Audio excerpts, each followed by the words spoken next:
second and goal, or third and goal. Geez, third topic of the day, third and goal. Rams looked dominant against the Buccaneers. Destroyed them. I believe it was. Now I got to pull it up here. Once again, not prepared. Ill prepared this podcast. Let's see. Yeah, 34-24. That's what I thought it was. 34-24 against the Buccaneers. I know it's a 10-point game. It was never really that close. Buccaneers got a late touchdown to kind of just make up some of the difference. But Rams handedly beat them. Connor, are the Rams now the best team in the NFL? Yes, I think they are. That defense is absolutely cooking. Jalen Ramsey arguably has had the best year of his career so far. They finally figured out how to use him in a role that makes him an absolute nightmare for offenses. And Aaron Donald's the same way. Right before, when Jalen Ramsey, they had him stuck at corner. It's the only thing they were letting him do, and he was their one coverage guy. He's playing just like he did in college, which is all over the field, being an absolute menace wherever you put him. And now you're like, okay, Aaron Donald's going to bull rush me up the middle and possibly knock my head off and destroy my run game. And now I have to worry about Jalen Ramsey flying around every single spot on the field and just wrecking everything. I mean, Taylor Rapp's having a great season so far at free safety. We know he gets beat every once in a while, but he's played very solid. Their other corners, that defensive back group they have is playing incredibly well. They're playing team defense back there in the secondary. Their linebackers are doing great. That defensive line is doing an incredible job. Their defense looks like they are. And that Matthew Stafford-led offense is not being stopped at all. Cooper Kupp's will probably have, no argument, will have the best season of his career if he stays healthy. That's not argument. Woods looks amazing. And everything else just is rolling. And like I've talked about this before, Matt Stafford looks happy to be playing football again. And I think that is a huge key for the Rams, is you have a guy who is wildly more talented than the guy you let go and is playing like he loves football again. And I think that is one of the biggest key for the Rams, is they have a guy who is a solidified leader of that team on offense. We know what Sam Darnold, we know what Aaron Donald and Jalen Ramsey do for that defense. But you have a guy on offense who is just, we are here to win. I'm having fun again. Let's go get these games. And when you have a team that's playing like that, looking like that, they're going to be very hard to stop, especially when you do what they did to the defending Super Bowl champions. The defending Super Bowl champions that last week we were saying are the most unstoppable team in the league, and then they subsequently lose. We have a really bad habit of that, of jinxing teams. I think we jinxed the Buccaneers because we said they were unstoppable. We said that the Ravens could run the table before the season started, and then they lost week one. We're a really bad jinx here. It makes things interesting. Yeah. Look. I have my notes right here. I did not mention the Rams defense once. That's how good their offense has been. You're right. Their defense is their defense. It's unstoppable. We've known it's good. It's always been talented. Jalen Ramsey, not just being a cover corner, but being all over the field, makes it so difficult on teams, especially young quarterbacks, because you always have to find him. So the thing about it, so Ripper went the Legion of Boom. Richard Sherman always played that right corner spot, I think. You never questioned where Richard Sherman was on the field. You knew he was going to be most likely on that side. Never really an issue of finding him. What made Richard Sherman so great is that he was so great in that role on that side of the field that it didn't matter if you knew where he was or you didn't want to throw to him. He was going to find a way to impact the game. Jalen Ramsey being all over the field just adds an extra element to it because you have to find him. You have to you have to know where he is every single play. It's just like Aaron Donald. You have to know where Aaron Donald is every single play. And when you have two guys like that, it overloads an offense, and especially young quarterbacks, because they're looking everywhere trying to figure out, okay, which one's wearing 99, which one's wearing I think Jalen Ramsey's 6. So which one's wearing number 6 or 5? One of those two. Constantly trying to look for him. So their defense is spoken for.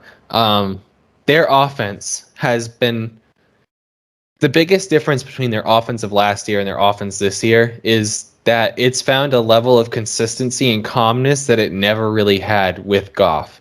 I'm not saying Goff is a bad quarterback because I think there are multiple quarterbacks who are a lot worse than Jared Goff. I think Jared Goff has some talent. It's just he doesn't always display that talent.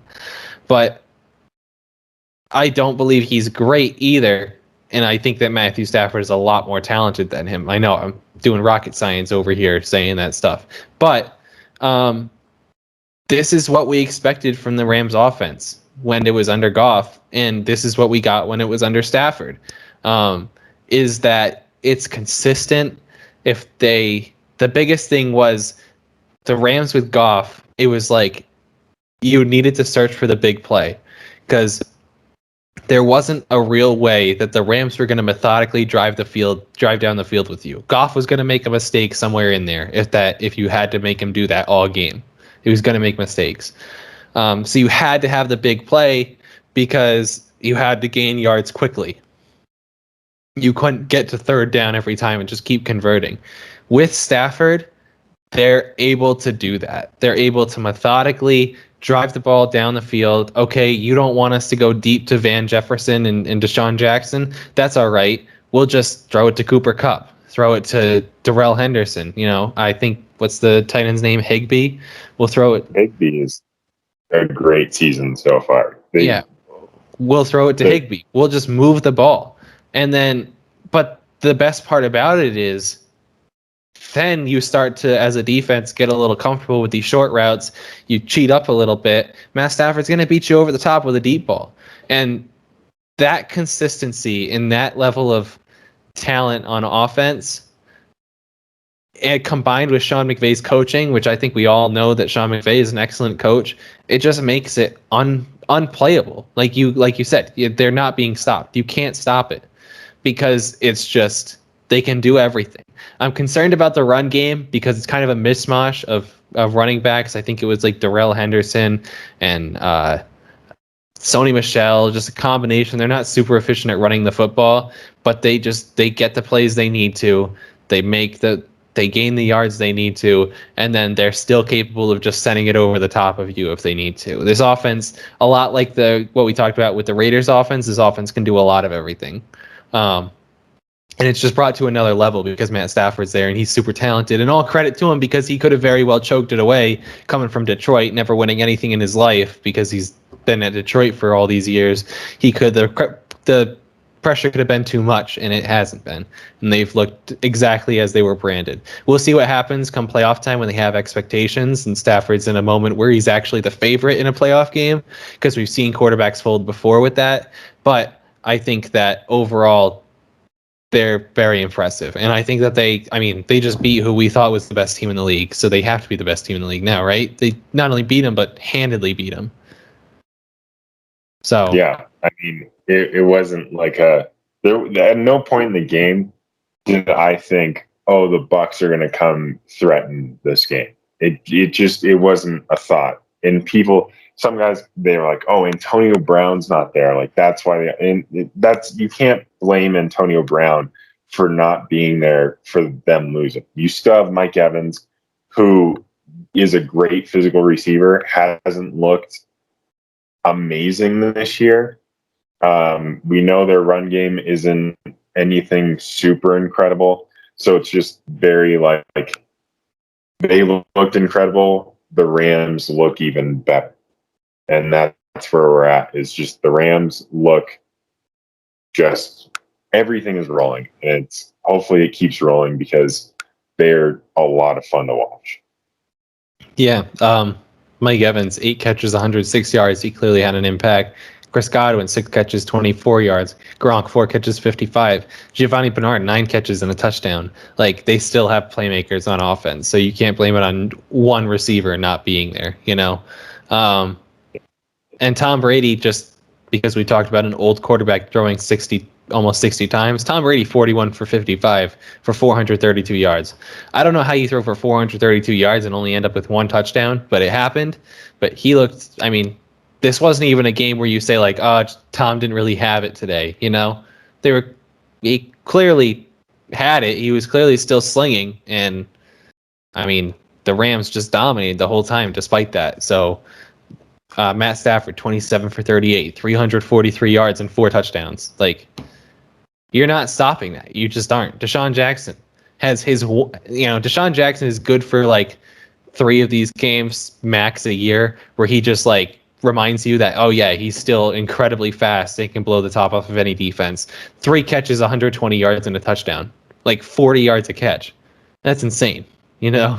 And they're just talented everywhere. Right? Like, it's like the Randy Moss numbers where you're like, oh, we have to plan for him.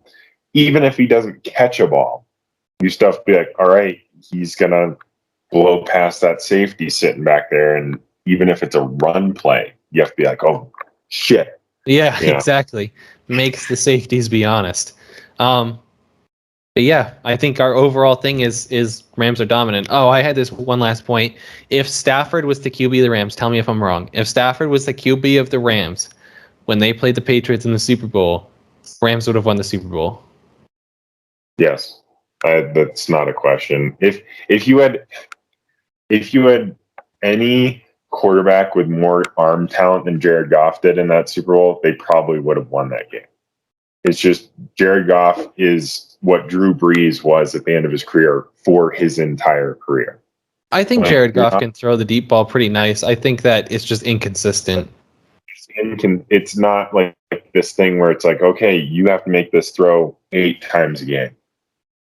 And you have to hit 6 or 7 of them. You're going to tell him you have to make that throw 8 times a game, and he's going to hit 2 or 3 of them. And you're not going to. I think if they had someone more arm talent, who Matthew Stafford does, I don't think anyone thinks he doesn't have the talent to make any throw on the field.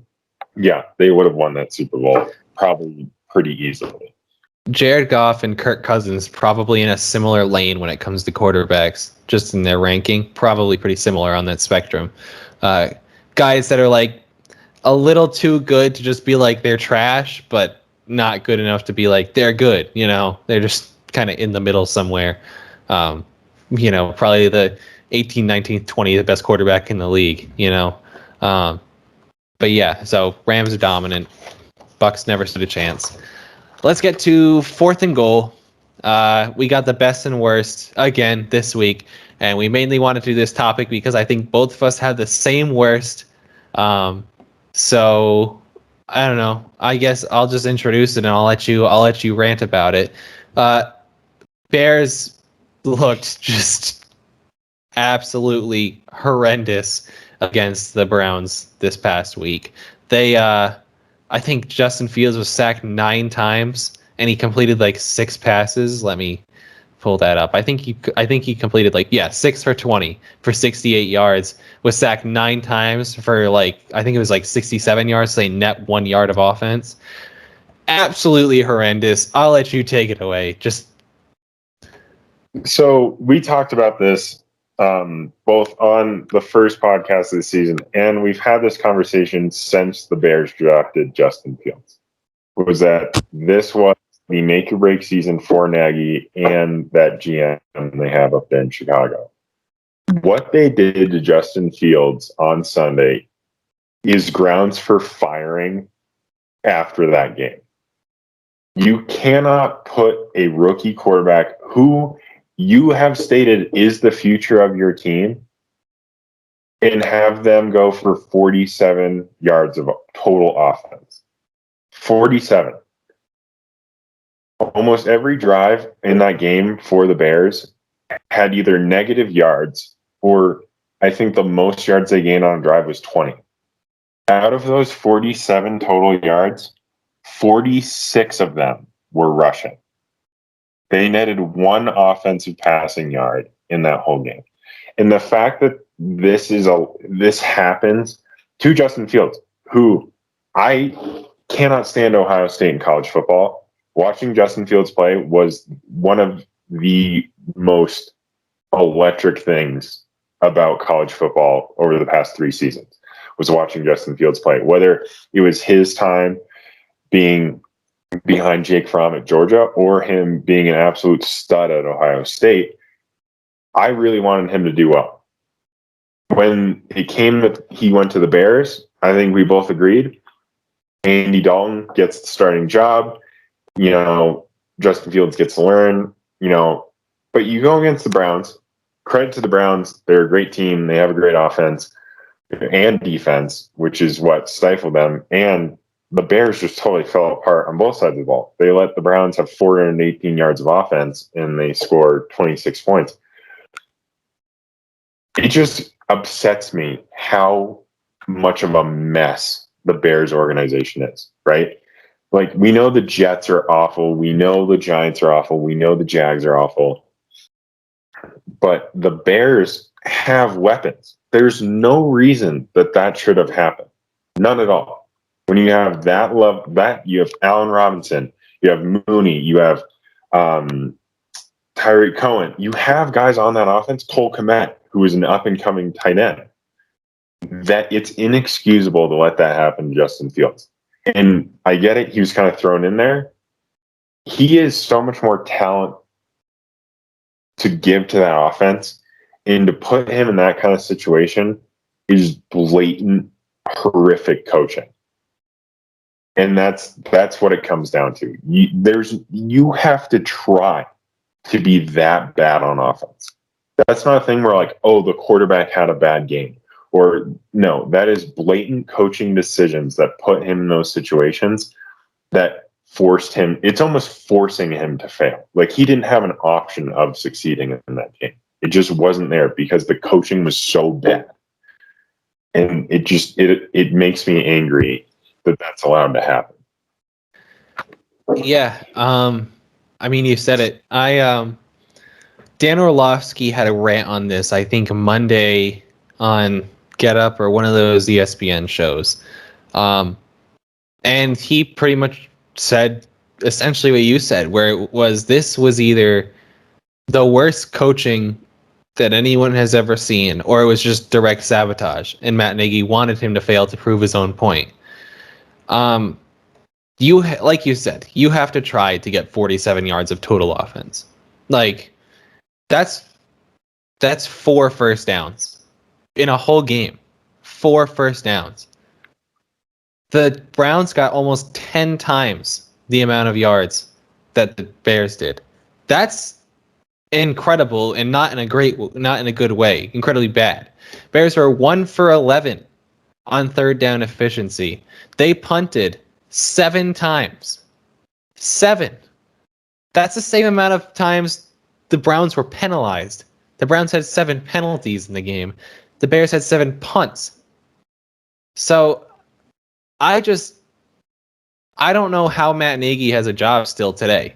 Like, we're sitting here, we're filming this podcast on Wednesday, and Matt Nagy has not been fired after 47 yards of total offense, 1 net passing yard. He was sacked 9 times. I get it. You're playing the Browns. They have a good defensive front. They have an overall pretty good defense. But I mean, you watch this game, and I go back and watch the highlights, even if I've watched the game, because I just look for things I haven't seen. And it was drop back, pass. There was very rarely a rollout. There was very rarely extra protection. It was 5 offensive linemen each time. And that's fine if you're like, I don't know, the Dallas Cowboys or the Oakland Raiders, who have good offensive lines. That's fine to do. When you're the Bears and you know that you struggle protecting quarterbacks, and you have a rookie quarterback back there, and you never offer help for blocking, that's incredible. Like, it's just, how does that happen? you said it. Justin Fields has a lot more talent than what he offered yesterday. And look, was Justin Fields gonna be exceptional if they, protected him properly? Who knows? But probably not. He did hang on to the ball a little bit that game. That's just something that comes with having a rookie quarterback play. Is they hang on to the football. That's just the nature of it. They're not as quick with their decision process because they were in college. They looked at wide open receivers, and in the NFL, that's not really the case. That's what makes Justin Herbert that incredible, is that he processes information that fast right out of college. But yeah, 6 for 20, 68 yards. Browns are a good team. There's no shame in losing to the Browns. And when you're the Bears, who are not, I think, what anybody would call a good team, you're going to lose that game either way. But they scored a field goal in the first quarter. They didn't score again until the third quarter, another field goal, and then just didn't score the rest of the game. 6 points. 47 yards of offense. I know I keep repeating it, but it's because it's, like you said, you have to try to be that bad. I feel bad for Justin Fields. I really do, because it seems like Matt Nagy wants him to fail and to prove himself right. And you have to be some kind of narcissistic, self-absorbed person to intentionally sabotage your rookie quarterback, who you spent a top 10 pick on, for the sake of being right. Like, you're trying to coach for your job here, and you want to be right more than you want to win. And they probably weren't going to win this game. But there's a real issue there.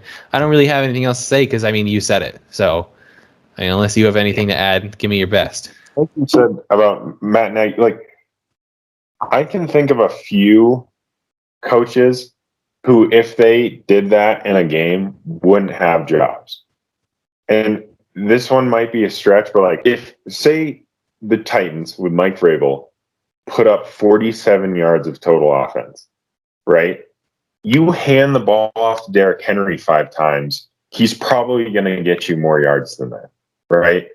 It's just, there's those guys who would just, right? Okay, Mike McCarthy, right? If Mike McCarthy does that as a Cowboys coach, does he have a job come Monday? That's a tough question, because Jerry Jones is Jerry Jones, but I would hope not. Right? That's, you have these teams with these kind of offenses, and like you said, the Bears are the Bears. But in any other situation, if I'm an owner and I look at that, I'm like, you're gone. Get out. There is no way that you actively try to even do anything other than try and get a guy who is going to, if played right, going to make me a lot of money, because he's the guy, he's our future, right? So it's kind of one of those, we've beaten this thing into the ground at this point, I think. But if this happens again and Matt Nagy still has a job, which I'm assuming, if Justin Fields continues to start, is what Matt Nagy is going to do, it's going to be an affront to the entire NFL and an absolutely ridiculous insult to Justin Fields. Yeah, I was just looking at it. Chase McLaughlin, who is the Browns kicker, had a field goal for 57 yards, which means he had a longer field goal. His longest field goal gained more yards than the entire Bears offense all day. That's absurd. Yeah. But like you said, we've beaten it into the ground at this point. Matt Nagy should be fired. Everybody says it, and yet the Bears still have him today. I get it. It's early in the season, but at this point, we've seen the same thing happen for 3 years now. We watched Mitch Trubisky play against him in the preseason and realized, oh, wait, maybe Mitch wasn't the problem, Maybe Mitch isn't the worst quarterback in the NFL. So, Connor, give me your best.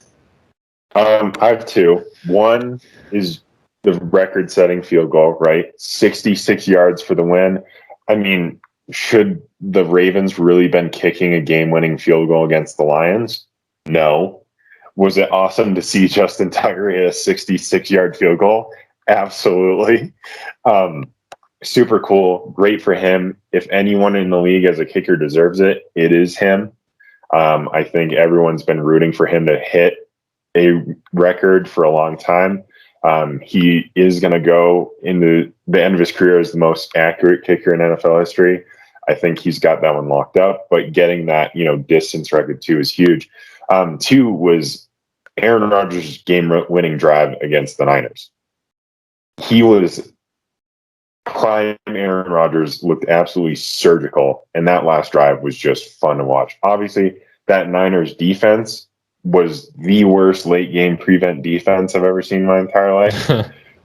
Devontae Adams go for 50 yards on the final drive of the game. Not great. But Aaron Rodgers just looked really good. But my best is definitely Tucker hitting that field goal. Congrats to him. Great job. And maybe he does it again. Yeah. For Justin Tucker, it's just another record for him. Another time to put his face in the record books. He's probably, as far as kickers go, he's got to be top 2 all time at this point. Longest field goal, one of the most accurate kickers in NFL history, constantly comes up clutch. I think he's like 14 for 14 on game-winning field goals. And then for Aaron Rodgers and the Packers, Devontae Adams seems like a pretty important person to guard on the last series of the game. He seems like option number 1 when you're going through like the faces of who you should guard. My best of this week, and I'm really happy to say this, is the Dallas Cowboys, because they went into that game tied for first place in the NFC East with the Eagles. And this is a game, Connor, that I've seen them do time and time again, where they're tied for first place, and this game could set the tone for the rest of the season, or this game could give them first place in the NFC East, and they go in and they lay an egg and they look awful. That's exactly what I've seen my whole time being a Cowboys fan. It never fails. They always find a way to look as bad as possible in the biggest moments. Obviously, it's week 3, so it doesn't mean a whole lot, but not only did they beat the Eagles, they eliminated the Eagles. They won 41-21. We're always in control of the game. They had 2 times where the Zeke 4th and goal, that his entire body was pretty much across the goal line, and yet they said that he didn't make it, and it turned over on downs. One of the worst calls I've ever seen in my life. And then Dak Prescott with his fumble in the end zone that resulted in a safety. They had opportunities to blow this game, and they just kept with it, and they ended up completely dominating. This offense looked incredible. Ezekiel Elliott looked a lot better, got 2 touchdowns, 95 yards on 17 rushes. Tony Pollard did his thing, and this was without really any of their receivers having a big game. Amari Cooper, 3 catches, 26 yards. CeeDee Lamb, 3 catches, 66 yards. And they looked great. And this is exactly the kind of game that I would have wanted to see from the Cowboys against the Eagles. Assert your dominance, show that you're the best team in the division, and let's move forward. Let's keep this thing rolling. So my best is the Dallas Cowboys, something I will probably never say again because they'll let me down somehow. But really happy to say it there. All right. No, Baylor, the young defensive players also did an incredible job. Diggs has the pick 6. Micah Parsons, they have him at defensive end, looks really mean.